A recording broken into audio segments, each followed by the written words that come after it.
అందరికీ నమస్కారం. Praise lord.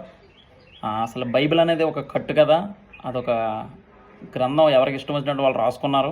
And also దేవుడు అనేవాడే లేడు, యేసుక్రీస్తు అనే ఆయనే లేడు అని గుడ్డిగా నమ్మే కొంతమందికి ఒక విషయం చెప్పాలనుకుంటున్నాను.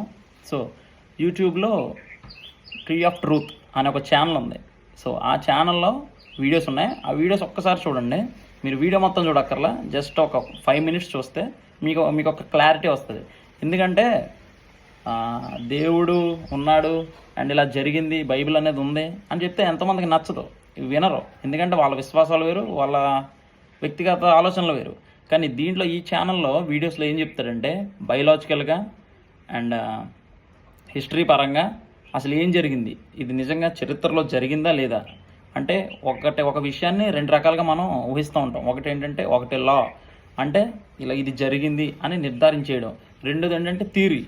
ఈ థియరీ మనకి ఏం చెప్తుందంటే సో ఇలా జరుగుండొచ్చు, ఇలా జరిగిందేమో అనే ఒక క్వశ్చన్ మార్క్తో ఎండ్ అయిపోద్ది. దాన్ని ఎవరు విశ్వసించరు, అదొక థియరీ మాత్రమే.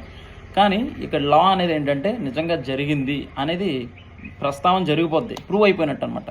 సో ఇన్ని విధాలుగా ఒక టాపిక్ని తీసుకొని, అది బైబిల్లో నుంచి వచ్చిన టాపిక్ని తీసుకొని ఇది ఇంతకుముందు చరిత్రలో జరిగిందా లేదా అనే ఈ పదాల మీద, ఈ స్టేట్మెంట్ మీద ఆ ఛానల్లో వీడియోస్ అనేవి పెట్టడం జరుగుతుంది.